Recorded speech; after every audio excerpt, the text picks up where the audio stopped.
and yung iba sa inyo lilipad, and paglipad nyo malayo pa yung mararating nyo. Pag sinabing lilipad mga kapiksi, literal na yung iba sa inyo pwede magkaroon ng physical movement. Let's say for example sa trabaho, pwede kang lumipat ng from one company to another company. Yung iba sa inyo pwedeng one department to another department. Yung iba sa inyo guys pwedeng mag-ibang bansa, no?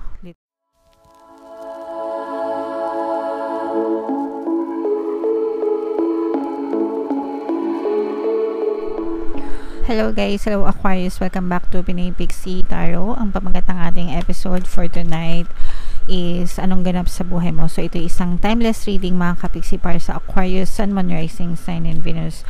Shuffle ko yung cards guys, hanapin ko yung energy ng Aquarius.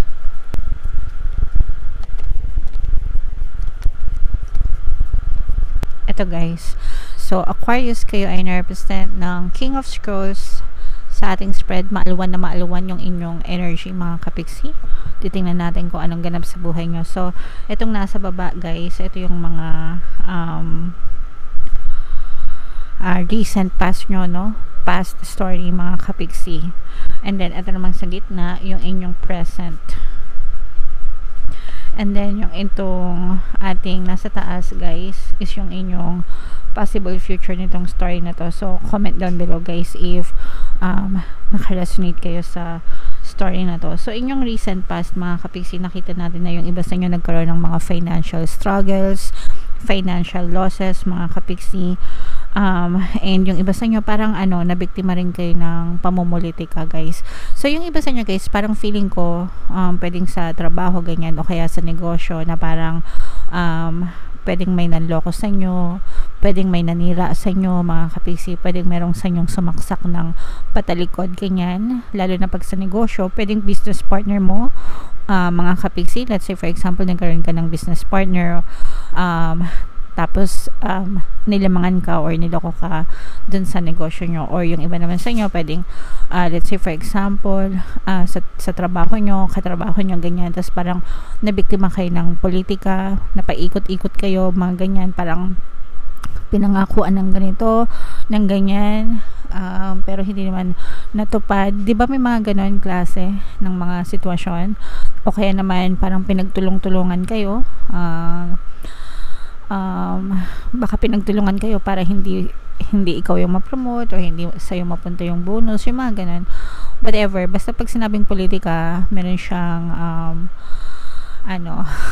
meaning na madumi, no? Madumi, politika, ganyan. So yung iba sa inyo ganun, maaari kayo naka-experience ng ganun mga kapiksi, pero may magandang dinulot ito sa inyo kasi nagkaroon kayo ng dito sa pangyayari to, nagkaroon kayo ng realization. So, unang-una, na-realize nyo kung sino yung mga taong mapagkakatiwalaan nyo sa hindi nyo mapagkakatiwalaan. Pangalawa, na-realize nyo na wala kayong kakampi, kundi ang sarili nyo lang. Okay? Kumbaga, ikaw ang best friend mo, ikaw lang ang pwede mo mapagkatiwalaan. Sometimes, kung sino pa yung mga tinuturing mo na malapit sa'yo, diba? Sometimes, best friend. Hindi naman lahat, no? Sometimes lang. Minsan nga kamag-anak pa, di ba? Sila pa yung naninira sa'yo, sila pa yung alam yun, tumitira ng patalikod. So may mga ganong klaseng, at saka itong experience na to mga kapiksi, nagkaroon kayo ng wisdom, no? Yan, wisdom and knowledge. Malaki yung naiturong nito. Although medyo mabigat siya para sa inyo, medyo kumbaga parang eye-opener, mabigat pero naging eye-opener naman siya. So parang pwede mo rin siyang i-consider na blessing in disguise kasi pwedeng nag-fail ka, pwedeng bumagsak ka, pero marami ka namang natutunan, marami ka namang lessons na natutunan sa iyong recent past mga kapigsin. And then ito naman sa iyong present situation, nakita natin na nakakabawi na yung iba sa inyo mga kapiksi, although for some of you hindi pa siya ganon talaga na, especially sa mga finances nyo mga kapiksi, lalo na kung malaki-laki yung mga nalugi sa inyo. Yung iba sa inyo pwedeng na-scam kayo mga kapiksi, no? Sa inyong recent past, pero ngayon parang medyo nakakabawi na kayo mga kapiksi, and parang mas lumawak na yung kaalaman nyo, mas naging wise na kayo right now. Medyo maingat na rin kayo sa mga pagdidesisyon nyo, mga kapiksi. At saka, binabalik sa inyo ni universe yung mga blessings na nawala sa inyo, mga kapiksi.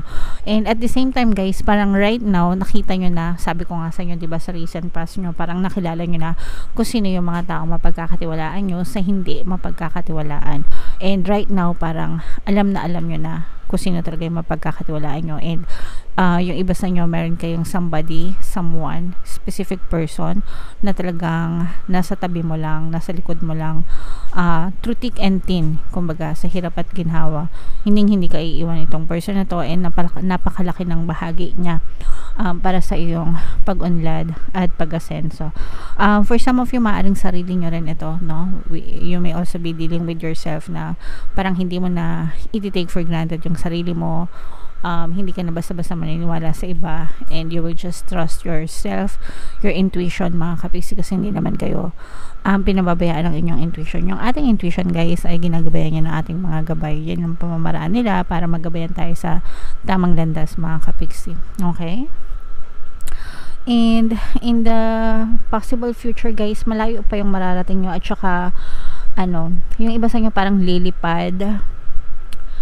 May mga bagong kaalaman yung iba sa inyo. Pwede nag-aaral kayo, mga kapiksi. Pwede nag-aaral, mga pwedeng nag-acquire ng mga new knowledge. Literal na nag-aaral yung iba sa inyo. Pwedeng nagde-training kayo, okay, nag-enroll kayo sa mga courses, ganyan. Okay, nagpapa-certify kayo, ganyan-ganyan, online certification. And yung iba sa inyo lilipad. And paglipad nyo, malayo pa yung mararating nyo. Pag sinabing lilipad, mga kapiksi, literal na yung iba sa inyo pwede magkaroon ng physical movement. Let's say, for example, sa trabaho, pwede kang lumipat ng from one company to another company. Yung iba sa inyo pwedeng one department to another department. Yung iba sa inyo, guys, pwedeng mag-ibang bansa, no? Literal na mag-ibang bansa. Kunwari, pwedeng Pilipinas, sa ibang bansa, mag-OFW, okay naman. Yung mga cross countries na tinatawag. And yung iba sa inyo, tawag dito, parang magle-level up from one, kunwari position mo assistant manager, yung iba sa inyo malilipat na maging manager, yung mga ganon. So may jump, may pagtalon, may paglipad na magaganap sa inyong kabuhayan. And itong paglipad na to, this is for the better. Okay? So nakikita natin yung pag-unlad nyo, pag-asenso nyo in the future, mga kapiksi, and ma-acquire nyo ito if you already have parang enough skills, enough knowledge. Kaya ngayon iba sa inyo nag-aaral, no? Nag-aaral, nag-i-invest sa sarili, mga kapiksi. So maganda talaga yung, guys, nag-i-invest kayo sa sarili nyo kasi kayo din yung may kinabang yan sa future, guys. Okay? So yung iba, guys, literal nalilipad kasi baka piloto kayo or hindi ibon na piloto or flight attendant, ganyan. And yung iba naman, seaman, ganyan. So, meron talagang movement, progress yung nakikita natin. So, i-mind nyo na to, guys, kasi talagang nakikita natin yung inyong paggalaw, pag-move, paglipad, pag-asenso, malayo pa yung mararating nyo. So, i-mind nyo na yan sa comment section, mga kapiksi. Mind pag-unlad, mind pag-asenso, mind movement, mind paglipat, ganyan-ganyan. Kung ano man yung gusto nyong marating sa buhay nyo, mga kapiksi, i-mind nyo na yan. Especially kung naka-resonate kayo sa ating story. Okay?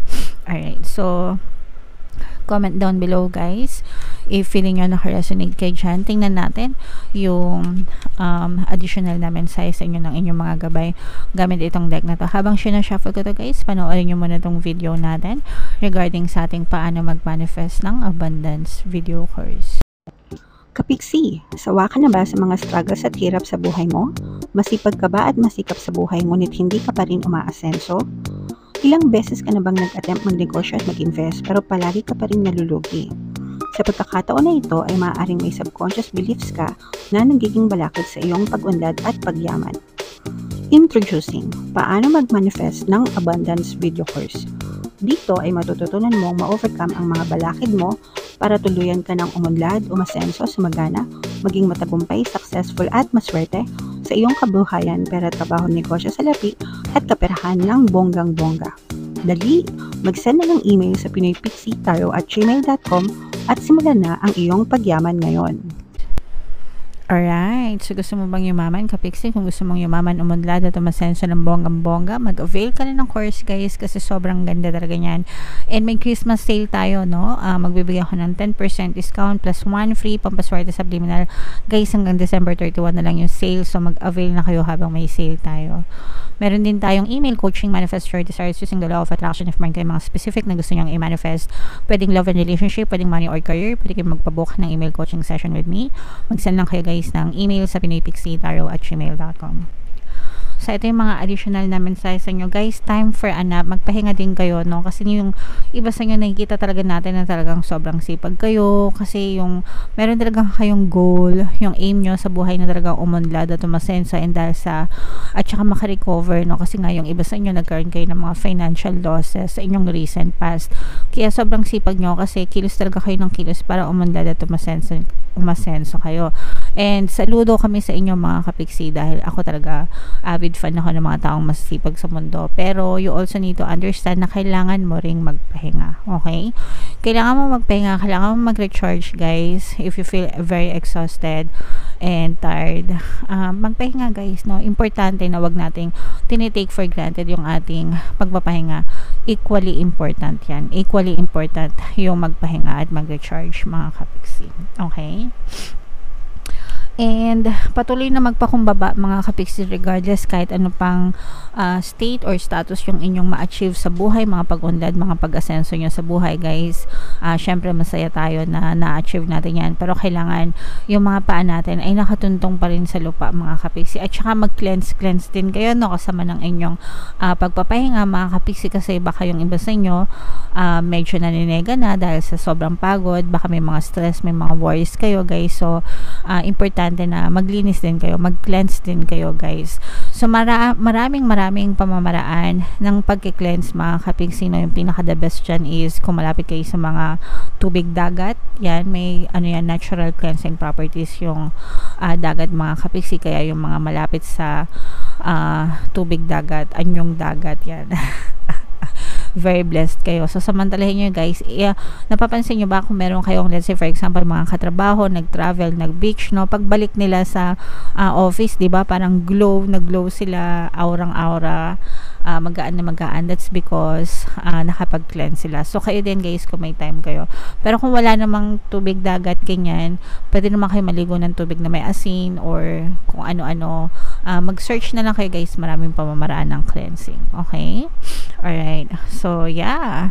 Comment down below Aquarius if feeling nyo naka-resonate kayo dito sa reading na to guys, and yung mga pinapamain ko sa inyo guys, no, imayin nyo na yan, mga movement na yan, mga paglipad na yan, mga pag-under sa buhay, kasi para sa inyo talaga yan mga kapiksi. Alright? Ito na yung ating 2024 kapalaran guys. Kung hindi nyo pa napapanood, panoorin nyo na, malapit na mag 2024. And ito naman yung ating success stories ng paano mag-manifest ng abundance video course. Click here to subscribe mga kapiksi. Thank you for liking, sharing, and subscribing. See you again next time. I love you all. Have a nice day. Bye-bye.